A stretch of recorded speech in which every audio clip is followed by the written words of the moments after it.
ఏదైతే గత ప్రభుత్వాలు చంద్రబాబు నాయుడు గారు అధికారంలోకి వస్తే ఆయన చెప్పిన మాట ప్రకారం ఒకేసారి పెన్షన్ డబ్బులు పెంచడము, టైంకి అందజేయడం అనేది సాధ్యం కాదు, ఆర్థిక సమస్యలు చాలా ఉన్నాయి అని చెప్పి ఎవరైతే విమర్శలు చేశారో ఈరోజు వాళ్ళే ఆశ్చర్యంగా ఇది సాధ్యం అవుతుందా, అయ్యిందా అనేది కూడా ఈరోజు ఆశ్చర్యపోతున్నారు వైసీపీ నాయకులు. అంటే దానికి కారణము చంద్రబాబు నాయుడు గారి నాయకత్వం వచ్చిన తర్వాత అధికారులు ఏ విధంగా కష్టపడి పనిచేస్తున్నారు, అధికారులు ఏ విధంగా చెప్పిన మాట ప్రకారం మనం నిలబెట్టుకోవాలని చెప్పి ఈరోజు వాళ్ళ జీతాలు కూడా, అధికారుల జీతాలు కూడా కరెక్ట్ టైంకి 1వ తారీఖు పడుతున్నాయంటే వాళ్ళు కూడా నమ్మలేకపోతున్నారు. ఎందుకంటే ఈ రోజు చంద్రబాబు నాయుడు గారి నాయకత్వము ఏ విధంగా పనిచేస్తుంది, ఏ విధంగా మేం పనిచేయాలనేది ఆలోచన అధికారులకి మాకు అందరికీ ఉంది కాబట్టి ఈ రోజు 1వ తారీఖు కన్నా ముందు నాకు తెలిసి ఈ ప్రభుత్వం గత ప్రభుత్వాలు ఎప్పుడు కూడా ఉండకపోయిండొచ్చు.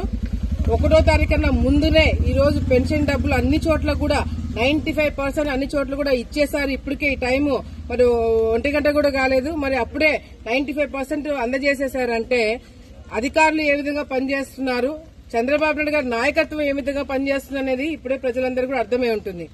ఎవరైతే విమర్శలు చేశారో, ఎవరైతే సాధ్యం కాదన్నారో ఈ రోజు సాధ్యమే చూపించింది తెలుగుదేశం పార్టీ ప్రభుత్వం.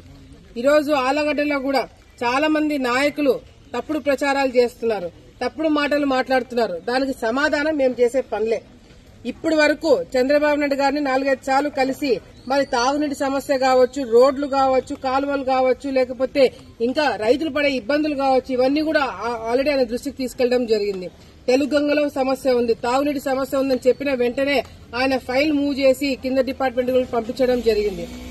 ఈ రోజు మేము కష్టపడి పనులు చేసుకుని ముఖ్యమంత్రి దగ్గరికి వెళ్లి అన్ని పనులు చేపించుకొని మేము తిరుగుతుంటే ఈ రోజు మేము ఏ కారు కొంటున్నామనే దాని గురించి కూడా ఈ రోజు వైసీపీ నాయకులు మాట్లాడుతున్నారు. అంటే నిజంగా ఇది చాలా వీళ్ళందరినీ చూస్తే నవ్వు వస్తుంది. ఎందుకంటే వీళ్ళకి ప్రతిపక్ష హోదా కూడా లేదు. ఆ ఫ్రస్ట్రేషన్ లో ఈ రోజు వైసీపీ నాయకులు మాట్లాడుతున్నారు. నాయకులు కూడా కాదు, వీళ్ళు నాయకులు అన్నానికి కూడా లేదు. ఫ్రస్ట్రేషన్ లో ఈ రోజు వాళ్ళు మాట్లాడుకుంటున్నారు. కానీ ఈ రోజు చంద్రబాబు నాయుడు గారి నాయకత్వంలో మేము ఎమ్మెల్యే అయిన తర్వాత ఏమేం పని చేయాలా, ఎప్పుడెప్పుడు చేయాలా, ఎవరి కోసం చేయాలనేది అన్ని కూడా ప్లాన్ చేసి పెట్టుకోవడం జరిగింది. తప్పకుండా మున్సిపాలిటీని బ్రహ్మాండంగా డెవలప్ చేయడమే కాకుండా మీరందరూ ఆశ్చర్యపోయేలాగా అన్ని పనులు చెప్పినట్టుగా చేస్తామని చెప్పి కూడా సందర్భంగా మేము ప్రజలందరూ కూడా మాట ఇస్తున్నాము. మాట ఇచ్చిన ప్రకారంగా కూడా మొదటి రోజు నుంచి కూడా ఈ రోజు వరకు వచ్చే రోజుల్లో కూడా అన్ని మాట ఇచ్చిన ప్రకారం అన్ని కూడా నిలబెట్టుకుంటామని చెప్పి వీళ్ళలాగా పెన్షన్ పెంచుతామని చెప్పి 5 సంవత్సరాలకి 200, 3 సంవత్సరాలకి 1000 రూపాయలు పెంచే ప్రభుత్వం కాదు ఇది. తప్పకుండా ఇచ్చిన మాట ప్రకారం అన్ని కూడా నెరవేర్స్తామని చెప్పి కూడా సందర్భంగా తెలియజేసుకుంటున్నాము.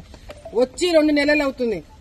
ఈ 2 నెలల్లోనే ఎన్ని విమర్శలు, అది చేయలేదు, ఇది చేయలేదు. వీళ్ళు రెండు టర్మ్స్ కి అంటే ఇంకొకసారి ముఖ్యమంత్రి అయినా వీళ్ళు చేత అయ్యేది కాదు. అట్లాంటిది 2 నెలలకి మా మీద విమర్శలు చేయడం మొదలు పెట్టారంటే వీళ్ళందరూ కూడా ఫ్రస్ట్రేషన్ లో ఉన్నారని చెప్పి చాలా స్పష్టంగా అర్థమవుతుంది. మీ ఫ్రస్ట్రేషన్ తగ్గించుకోండి. మేమందరం కూడా, ఎందుకంటే వచ్చే రోజులు ఇంకా చాలా చూడబోతున్నారు, మీరు చాలా చూడబోతున్నారు. ఆలగడ్డ అభివృద్ధి, ఆంధ్రప్రదేశ్ అభివృద్ధి చాలా చూడబోతున్నారు. సో ఫ్రస్ట్రేషన్ ఇప్పటి నుంచే మీరు మీ యోగాలో, మెడిటేషన్ లో మొదలు పెట్టుకుంటే బాగుంటుందని చెప్పి కూడా వైసీపీ నాయకులకి మేము తెలియజేసుకుంటున్నాము.